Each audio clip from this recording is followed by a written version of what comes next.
Summa tawallaitum min ba'di dzalika falawla fadlullahi alaikum wa rahmatuhu lakuntum minal khasirin.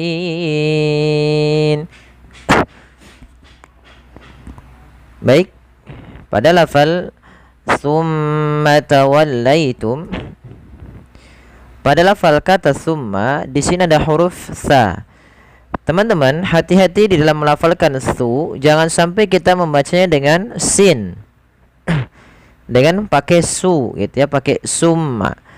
Karena kalau kita merubah dan menggantinya maka maknanya berubah. Hati-hati juga jangan sampai terdengar dengan baca shumma, shumma dengan shin. Ya, akan tetapi itu adalah huruf sa. Bagaimana pelafalan huruf sa? Huruf sa ini tempat keluarnya adalah ujung lidah bertemu dengan gigi seri atas. Jadi ketika kita melafalkan sa, pertemukan antara lidah kita, ujung lidah kita dengan gigi seri atas. Su, summa. Kemudian pada lafal nya di situ ada bacaan kita namakan dengan bacaan gunnah. Gunnah terjadi dalam dua kondisi, yaitu adanya nun berharokat tasydid dan mim berharokat tasydid. Apabila ada nun tasydid dan mim tasydid, maka kita tahan dan kita masukkan ke rongga hidung kita pelafalannya. Summa sambil ditahan dua harokat. Kemudian tawallaitum pada lafal ya sukun yang didahului dengan fathah, maka ini kita namakan dengan bacaan lin, yaitu bacaan yang lembut di dalam melafalkan huruf ya-nya. Ya, baik, kita coba ulangi pelan-pelan agar mungkin teman-teman yang masih baru belajar bisa membacanya dengan baik. Tsumma tawallaitum.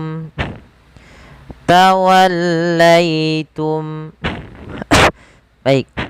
Kemudian ada mim mati bertemu dengan mim. Kita hukumi dengan bacaan idgham mimi. Idgham mimi adalah bacaan terjadi ketika mim mati bertemu dengan mim. Cara membacanya, masukkan mim yang pertama kepada mim yang kedua dan ditahan suara mimnya. Tsumma tawallaitum. Baru dilepaskan. Kemudian mim ba'di dzalik. Kalau kita berhenti, matikan kafnya. Di sini ada hukum tajwid berupa nun mati bertemu dengan yang namanya huruf ba, dan di sini nunnya diwarnai dengan abu-abu, yang artinya apa teman-teman? Nunnya tidak dibaca lagi. Nah, diganti dengan suara mimnya karena di sini ada bacaan iklab. Apabila ada nun mati bertemu dengan ba, ini kita hukumi dengan iklab. Iklab itu apa? Membalikkan suara atau membalikkan bunyi. Ya, iklab secara itu adalah membalikkan, aqlaba yuqlibu, qallaba yuqallib, membalikkan. Maka di sini iklab membalikkan suara apa? Suara mim, suara nun yang sukun diganti dengan mim. Maka mim bah awalnya min ba'di, karena dia ada mim kecil di atasnya diganti suara mimnya. Maka suara nunnya diganti suara mim. Maka mim bah sambil ditahan dua harokat. Mim ba'di dzalik. Di dalam melafalkan iklab ada dua cara para ulama qurra kita membaca. Yang satu dengan furjah, yang satu dengan idbaq. Tapi kita lebih mengambil yang idbaq, yaitu bacaan yang dia bibir kita rapat seutuhnya. Kalau furjah masih ada menyisakan sedikit rongga di dalam melafalkan iklab itu. Maka kita melafalkannya mim ba'di, mim ba'di. Kemudian pada lafal ain mim ba'di dzalik. Kemudian pada lafal zalika, di sini teman-teman, zalika ada hukum tajwid berupa mad tabi'i, yaitu ditandai dengan huruf zal yang bertemu dengan alif kecil setelahnya. Maka apabila ada alif kecil atau alif setelah huruf yang berharakat fathah, maka kita namakan dengan mad tabi'i. Misalkan kalau kita waqaf pada lafal zalika, maka dimatikan kafnya, zalik. Matikan kaf dengan sifatnya, ada sifat syiddah dan sifat hamasnya. Syiddah itu apa? Sifat huruf berupa kata syiddah, yaitu dia hurufnya memiliki inhibasus saut. Ketika dia mati, itu ada ditahan suaranya. Nah, itu namanya inhibasu as-saut. Dan kaf memiliki juga sifat namanya hamas, mengalirnya nafasnya. Mim ba'di dzalik. Kemudian pada lafal falaula fadlullahi alaikum, fa, ketika melafalkan huruf fa harus dialirkan nafasnya ya teman-teman. Jangan sampai kita membaca huruf fa ini dia menjadi huruf pa, palaula. Nah, ini tidak, tapi dia fa, alirkan nafas dan terbunyi dengan huruf f. Kemudian laula, ada waw yang dia sukun yang didahului dengan huruf fathah, maka dia kita namakan dengan bacaan lin. Cara membacanya pun dengan lembut. Falaula, falaula. Kemudian pada falla ada mad tabi'i, fathah bertemu alif. Kemudian fadlullah. Nah, harus intibah, harus hati-hati teman-teman dalam melafalkan huruf dot yang sukun. Jangan sampai huruf dotnya terbantulkan. Contoh, falaula fadlullah, fadlullah. Ini sering terjadi memantulkan huruf dot. Padahal huruf dot itu bukan huruf yang mantul, tapi fadlullah. Kemudian tebalkan pada lafal Allah, yang dimana di sini ada lafzul jalalah. Lafzul jalalah yang dimana dibaca tebal ketika huruf Allah itu atau bacaan Allah didahului dengan huruf dhammah atau huruf fathah.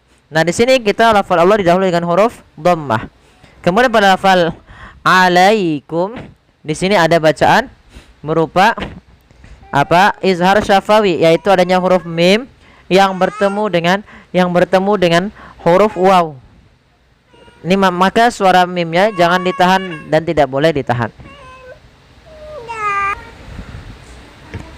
Kemudian pada lafal warahmatuhu, lafal ha ketika dia sukun, maka huruf ha-nya itu dialirkan nafasnya, warahmatuhu. Hu di sini ada bacaan kita namakan dengan mad silah qasira. Mad silah qasira adalah mad yang terjadi karena adanya ha dhamir. Ha dhamir, apa itu hal dhamir? Ha yang menunjukkan kata ganti dia di dalam bahasa Arab, atau kata ganti sesuatu dan dia satu. Maka dia biasanya huruf hal dhamir datang setelahnya tanda seperti ini, menandakan itu ya kecil. Atau kalau di sini waw kecil. Maka kita panjangkan hu-nya 2 harokat. Kemudian lakuntum minal khasirin.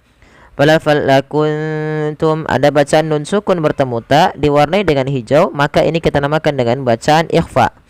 Maka cara membacanya, samarkan suara nunnya ke huruf ta. Lakuntum. Nah, kemudian ada mim mati bertemu mim lagi, kita hukumi dengan idgham mimi. Cara membacanya ditahan suara nya sepanjang 2 halakat. Lakuntum minal khasirin. Kemudian pada lafal minal khasirin ada alif lam di sini. Kita namakan dengan alif lam qamariyah, yaitu alif lam yang tertulis dan dibaca lam, suara lamnya dengan jelas. Kemudian pada lafal khasirin, kho-nya ada mad tabi'i, fathah bertemu alif. Kemudian pada lafal rin ada bacaan mad arid lisukun. Apa itu mad arid lisukun? Mad arid lisukun adalah mad yang terjadi disebabkan karena sukun arid. Awalnya khasirina, ketika nunnya waqaf maka nunnya dimatikan. Maaf, ketika bacaan itu waqaf maka bacaan akhirnya atau huruf akhirnya dimatikan menjadi khosirin. Nah, sebelum huruf yang dimatikan itu ada huruf mad. Maka inilah kita namakan dengan mad arid disukun. Berapa memanjangkannya? Boleh 2, boleh 4, dan boleh pula 6 harokat. Contoh, minal khosirin, minal khosirin 4, atau 6, minal khosirin 6 harokat. Kita coba ulang. Thumma tawallaytum min ba'di dzalika falawla فلولا فضل الله عليكم ورحمته لكنتم من الخاسرين.